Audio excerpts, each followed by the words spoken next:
થાય. કચ્છની ધરતી છોડી અને લાખો ફૂલાણી નીકળી ગયો. પ્રસંગને હું લંબાવું નહીં, પણ જાતા જાતા એટલું કહેતો ગયો કે મારા બાપે મને દેશ ઓટો દીધો, પણ મારો બાપ એટલો વાલો છે કે કોઈ મને એમ કહી અને અથવા તો કોઈ મને એમ કહેવા માટેથી આવતા નહીં કે જામફૂલનું અવસાન થયું છે. આ મારા બાપના મૃત્યુના સમાચાર હું સાંભળી નહીં શકું. ધરતી મસ્તક જુદું કરી દઈ. બીજું કોઈ એમ ન કહેતા કે કચ્છની ધરતી હુકાણી દુકાળ પડ્યો. મારી ધરતી મને એટલી વાલી છે કે એના દુકાળના સમાચાર હું સાંભળી શકાય નહીં. અને ત્રીજું, શીણોય બંધ જર્જરી થયો એ કોઈ મને કહેવા માટે થઈને આવતા નહીં. એટલે થોડીને આદમી નીકળી ગયો અને સિદ્ધપુર પાટણ, હરિપુર પાટણ, હામદ ચાવડાના રાજની માલિકો પોતે નોકરી કરી. પાટણની ભાષામાં આપણે કહીએ નોકરી કરી. વર્ષો વયા ગયા. કુદરતને કરવું ને આપ જમીનના કડા એક થયા. કચ્છની ધરતીમાં તે ભયંકર દુકાળ પડ્યો. જામફૂલનો અવસાન થયો અને શીણોય બંધની માલિકો તેડિયા પડ્યા. અને કેરાકોટની ધરતીમાં તે સાધુઓ બ્રાહ્મણોની એક સભા મળી કે આ કેરાકોટ છે એ રાજા વિનાનું થઈ ગયું. લાખા ફુલાણીને સમાચાર દેવા કોણ જાય? કે ભાઈ જાય એનું તો ધરતી મસ્તક જુદું થાય. એક સમાચાર દે તોય મારી નાખવાની એને પ્રતિજ્ઞા લીધી, તો ત્રણેય ભેરા કેમ દેવા? બીજી વખત સભા મળી, બ્રાહ્મણો મળ્યા, સાધુ મળ્યા, એ અધિકારીઓ મળ્યા, મહાજનો મળ્યા. ભાઈ કોક તો તૈયાર થાવ, ધણી વિનાનું રાજ કેમ રીએ? કોક બીડું ઝડપો, કોક બીડું ઝડપો. અને આદમીની સભામાંથી કોઈ આદમી ઊભો ન થયો. એમાં એક બાઈ ઊભી થઈ. બીડું દે ઘરે આવી. એની માનું નામ રામસરી હતું. એને કીધું માં તારું જંતર દે. એ જંતર લીધું, વેશ બદલાવ્યો, જોગણી થઈ, માળાયું નાખી, જટાની જેમ વાળ બાંધ્યા અને ભગવા પહેર્યા અને નીકળી ગામડે ગામડે. ક્યાં છે તો ખબર નથી. ગામડે ગામડે ગીત ગાતી જાય, બેદ ગાતી જાય, કચ્છી ભાષાના લોકગીત ગાતી જાય. ક્યાંય લાખો જોવા જડે, ક્યાંય લાખો જોવા જડે, ક્યાંય લાખો જોવા જડે. જે કઈ ગાય એમાંથી જે કઈ મળે એમાં પોતાનું ઓદર ભરતી જાય, વરી ગોતતી જાય, વરી ક્યાંય દુકાનો એ ગાય, ક્યાંય ચોકમાં ગાય. એમ ફરતા ફરતા ફરતા ફરતા ફરતા ફરતા ઠેઠ અણહિલપુર પાટણની ધરતીમાંથી ગઈ ને ચોકે ગાય, ચૌટે ગાય. અને એમાં એ ફરતી ફરતી ફરતી ફરતી એક જગ્યાએ આવીને ઊભી. પણ અણહાર એવી લાગી કે આ કંઈક કચ્છ જેવો માહોલ છે, આમાં ક્યાંક કચ્છડો હોવો જોઈએ. આ કંઈક દેખાય છે કે આ કંઈક કચ્છ જેવો માહોલ છે. અને જંતરની માથે હાથ મૂક્યો. અને જંતરની માથે હાથ મૂકી અને એ બાઈ એટલું બોલી, કઈ વળવા લાખા મેરાણ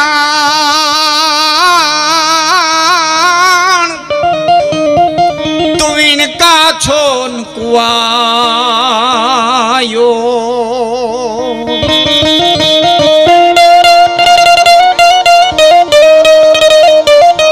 અમ સમાજ ગીન જોને સુજા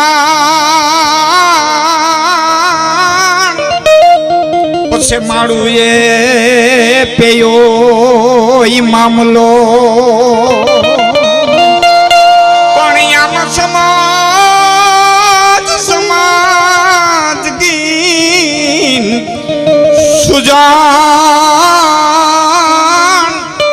માળું એ પેયો મામલો. ને વાળું પાણી કરી લાખો ફૂલાણી બરોબર આમ પલંગ માથે બેહવાની તૈયારી કરે. અને એ કાને શબ્દો પડ્યા. કેટલાય વર્ષો થયા પોતાની જન્મભૂમિકાની ભાષા, મીઠુડી ભાષા સાંભળી નહોતી. અરે હાય હાય હાય હાય હાય હાય, મારી કચ્છની ભાષા, મારી મીઠુડી ભાષા, મારી માતૃભૂમિકાની ભાષા આ કોણ સંભળાવે? કોણ આવા કરુણ રાગની માલિકો ગાય? એ દોડિયાને ઝરૂખે આવ્યો અને ડાયડમરીની નજર પડી. લાખાને દેખો ને ભાઈ જંતરમાંથી હાથ મૂક્યો. જેને ગોતવા હાટું થઈને જોગણ થઈ આવ્યો, જેને ગોતવા હાટું થઈને હું વાદળી થઈ આવ્યો, જેને ગોતવા હાટું થઈને હું ગામડે ગામડે રખડી એ આવ્યો. અને જંતરમાંથી હાથ મૂક્યો ને પછી જે શબ્દો નીકળી ગયા, કઈ ભઠ્ઠી માથે ધાણ ફૂલ પસાન વાળીએ પણિયામાં બયરે તાના તાણ સમાજ સિનોઈ બંધજી લાખાની રાડી ફાટી હે જોગણ હે સાધ્વી મારી કચ્છની મીઠોડી ભાષા મને કેટલા વર્ષે કાનમાંથી પડી ઉપર આવવાની મહેરબાની કરશો. અને બાઈએ માથું હલાવીને હા પાડી ત્યાં હુકમ છૂટો કે માનસઈ તેડી આવો, દૂધાહારી હોય તો દૂધની સગવડતા કરો, સોપા કેવી હોય હાથે રસોઈ બનાવતા હોય તો કાચા સીધાની તૈયારી કરો, ભોજન લેતા હોય તો ભોજનનો થાળ તૈયાર કરો, ફળાહારી હોય તો ફળની તૈયારી કરો, બાજોટ પાથરો. એ હાથ આઠ બાયું નીચે ગયું, ધોડીને ઉપર લઈ આવીએ, એ બેહાડ્યા અને હામો બેહી ગયો. અને એટલું બોલ્યો કે 2 દુઆ ગાયા હતા, એ ફરીવાર ગાવાની મારી માથે મહેરબાની કરશો. અને બાઈએ જંતરમાંથી હાથ મૂકી અને 2 દુઆ કીધા. અને એ બોલી કે ભઠ્ઠીની માથે ધાણ, કંદોઈની ભઠ્ઠીની માથે જેમ લોઢાની તવી તપતી હોય એમ કચ્છની ધરતી તપે. અને તે લાખાને એમ થયું કે આટલી કચ્છની ધરતી તપતી હોય તો નક્કી દુકાળ પડ્યો હોય કે મારી કચ્છની ધરતીમાં દુકાળ પડ્યો કે મારા હું નથી કહેતી તમે કહો છો, હું નથી કહેતી તમે કહો. ફૂલ પસાન વાડીએ, વાડીઓમાં ક્યાંય ફૂલ નથી રહ્યા, એનો બીજો અર્થ એ થયો કે કચ્છની ધરતીમાંથી જામ ફૂલ નથી રહ્યા, કે મારા બાપ ફૂલ નથી રહ્યા, કે મારા હું નથી કહેતી તમે કહો છો. બઈ તાણા તાણ સમજ સીણોય બંધજી કે સીણોય બંધ. આજે લાખા સાગર કે ભાઈ અંજારની બાજુમાં બાપુ બઈ તાણ સીણોય બંધ તૂટો કે મારા હું નથી કહેતી તમે કહો. કે દુઆનો અર્થ સમજો એ બરોબર કે હા મહારાજ એ બરોબર, કે તો તમે જોગણ નથી ડાય ડમરી છો એ વાત બરોબર. હા મહારાજ આ તારી પ્રતિજ્ઞા હતી એટલે આ બધો વેહ પલટો કરી અને મારે આવવું પડ્યું કચ્છની ધરતીમાંથી. હાલ બાપ કચ્છ છે ધણી વિનાનું થઈ ગયું કે રાજનું કામ પતાવીને 2 દિવસમાં હું નીકળ્યું. અને એ કચ્છની ધરતીમાંથી પગ દીધો, હમખ્યાળીની ધરતીમાંથી પગ દીધો, ખાડી ઉતરીને પગ દીધો અને નીચે ઉતરીને પોતાની જન્મભૂમિકાની થોડીક ચપટી દઈ અને પોતાના માથા માથે નાખી. એ આમ ચપટી ભરીને જ્યાં માથા માથે નાખી પ્રકૃતિએ નિયમ ફેરવી નાખ્યા. ઓતરખંડની માલિકોથી ગાયની ખરી જેવડી વાદળી ચડી અને તેડા તો ઘડીકની માલિકો તો ઇન્દ્ર મહારાજના ઘરના કાળા કાળા હાથીઓ લાંબી લાંબી હોંઠું કરીને આટા મારવા મીંડ્યા હોય એમ ચેડા આહાડી વાદળના કાળા દોવાળા અંબર સાજે દેશો ઓતર આદિ માથે ઉછીડા દીદાર તાંતો જીંગોરા મોરલા સાથે વાહરે મંડાણી જાડી મેઘ રાધા. અને પરવાડા જેવડી ધારું થયું એ તે દિવસથી લાખો ફૂલાણી છે કચ્છની ધરતી માથે વરુણ દેવનો અવતાર કહેવાનો તો. હકે તો રાજા રે કુડા એની પરજાયું કુડી એવા કુડા રે કળજુગના મેવલા. આવો પવિત્ર રાજા હોય તો પ્રકૃતિએ પોતાનો નિયમ ફેરવી નાખવો પડે એમ પ્રકૃતિ પોતાનો નિયમ ફેરવી નાખે છે.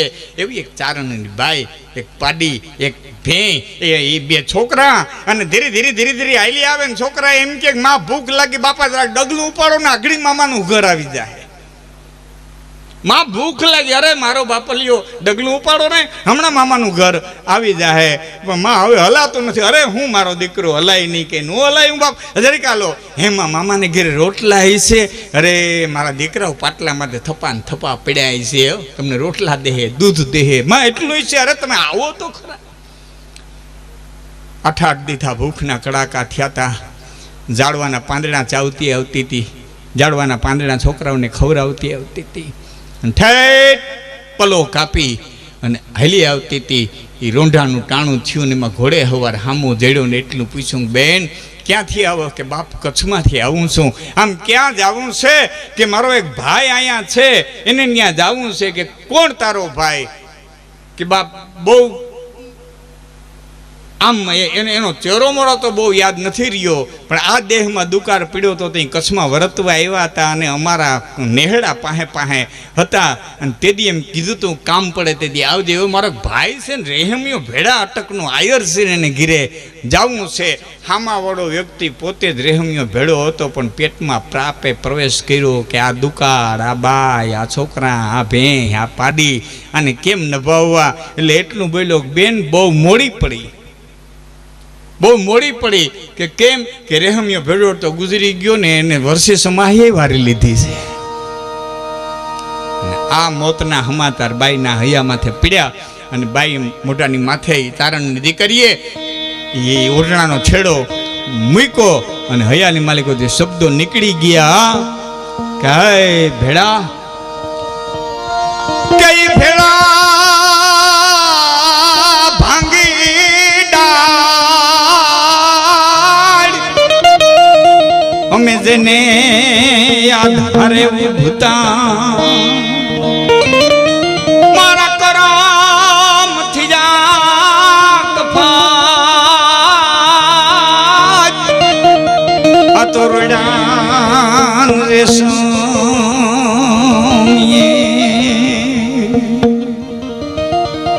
પણ પછી બાઈ કસમાંથી હાલતી થઈ હતી મને એમ હતું મારે એક ભાઈ છે અને મને દુકાળ ઉતરાવી દે મારા છોકરાઓને નભાડી દે આશા લઈ અને હું હાલતી થઈ હતી પણ ભાઈ ગઈ ભેળો મુંજો ભા કે જાણે વાંઢું નહીં વર્તાવશે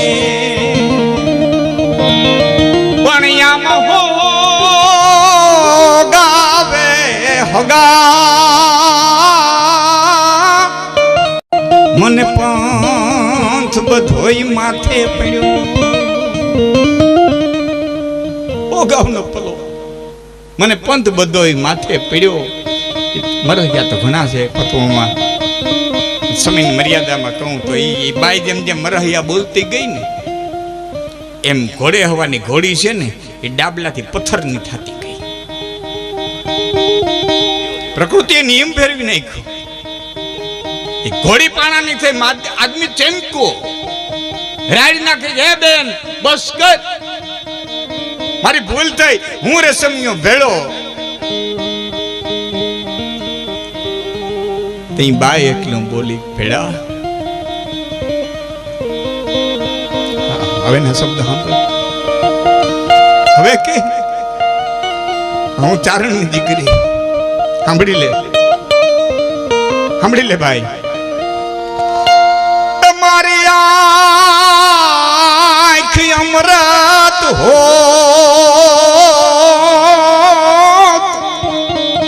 તો અમે જાતા નહીં જીવાડીએ તારું મળું પડ્યું હોય તો તારા મળાને બેઠું કરે મારા તાકાત છે હું એ ચારણ દીકરી તારા મળાને બેઠું કરે છે અમારી આંખ અમૃત હો તો જ અમે જાતા નહીં જીવાડીએ પણ હવે જરવા માંડ્યા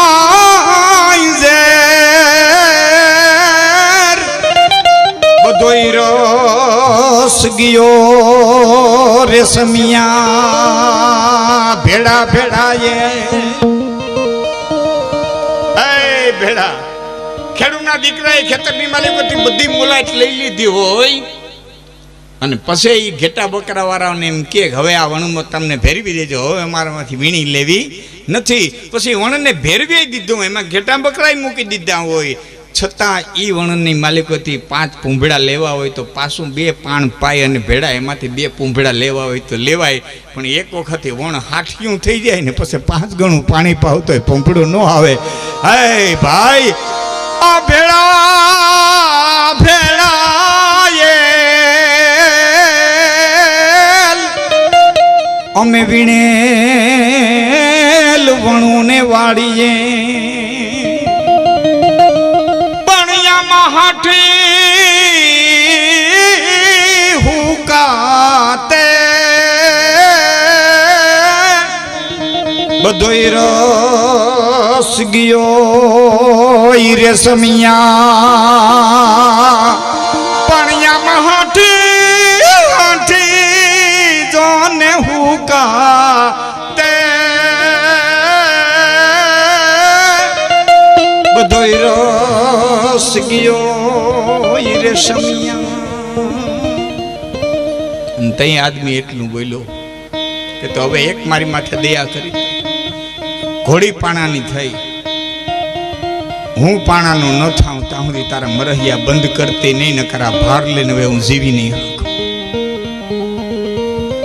પછી એમ કહેવાય છે કે બાઈ મરહિયા ઉપાડ્યા, એ ઘોડી પથ્થરની થઈ, ઘોડે અહવાર પથ્થરનો થયો, બાઈ પોતે પાણાની થઈ અને ઓઠ સિવાઈ ગયા ત્યાં સુધી મરહિયા ખાધી રાખી. યુવાન મિત્રોને એમ થાય કે ચેતન જડ થઈ જાય, આવું પ્રકૃતિમાં ફેરફાર થઈ જાય તો મંદિરની અંદર મૂકેલી મૂર્તિ છે એ પથ્થરની છે, એની પથ્થરની મૂર્તિ આપણે જ મૂકી છે. તમારા અંતરની પ્રાર્થના એ પથ્થરની માલિકો ચેતન પૂરી દેતું હોય તો કોકના હૃદયની વરાળ છે એ ચેતનને પથ્થર કરી. આ બનતું હોય તો આ બની જાય માટે તુલસી